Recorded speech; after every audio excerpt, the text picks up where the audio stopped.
Hi guys, welcome back to our channel. ಇದು ನಮ್ಮ ಪಾಪನ 3rd month vaccination vlog ಆಗಿರುತ್ತೆ. ಬೆಳಗ್ಗೆನೇ ಬೇಗ ಎದ್ದು ಕಾಫಿ ಎಲ್ಲ ಕುಡಿದೆ. ಇವತ್ತೇನು ಬ್ರೇಕ್ಫಾಸ್ಟ್ಗೆ ರೊಟ್ಟಿ ಮಾಡಿಬಿಟ್ಟಿದ್ವಿ ನಾವು.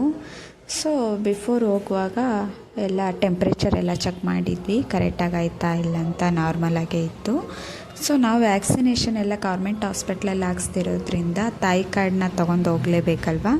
ಅದನ್ನೆಲ್ಲ ನಾನು ಒಳಗಡೆ ಇಟ್ಕೊತಿದ್ದೆ. ನೋಡಿ ನಮ್ಮ ಪಾಪು ಯಾವ ಥರ ನಗ್ತಿದ್ದಾನೆ.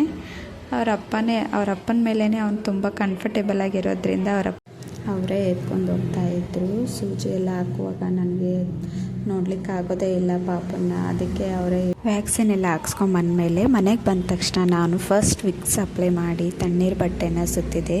ಇದು ಅವನಿಗೆ ಪೇನ್ ರಿಲೀಫ್ ಮಾಡಲಿಕ್ಕೆ ಹೆಲ್ಪ್ ಆಗುತ್ತೆ ಅಂತ. ಅವನು ತುಂಬ ಅಳ್ತಿದ್ದ. ಸ್ವಲ್ಪ ಹೊತ್ತಾದಮೇಲೆ ಸ್ವಲ್ಪ ಯಾರಾದರೂ ಇದ್ದು ಅವನ್ನ ಎಂಗೇಜ್ ಮಾಡ್ತಿದ್ವಿ. ಆವಾಗ ಅವನಿಗೆ ಪೇನ್ ಎಲ್ಲ ಸ್ವಲ್ಪ ಕಡಿಮೆ ಅಂತ ಅನ್ನಿಸ್ತಿತ್ತು. ನಮ್ಮ ಅತ್ತೆನೂ ಮನೆಗೆ ಬಂದಿರೋದ್ರಿಂದ ಅವರು ಅವನ ಜೊತೆ ಸ್ವಲ್ಪ ಆಟ ಆಡ್ತಿದ್ರು. ಮತ್ತು ಒಂದು ಪಾರ್ಸಲ್ ರಿಸೀವ್ ಆಗಿತ್ತು, ತುಂಬ ಚೆನ್ನಾಗಿತ್ತು. Thanks for watching.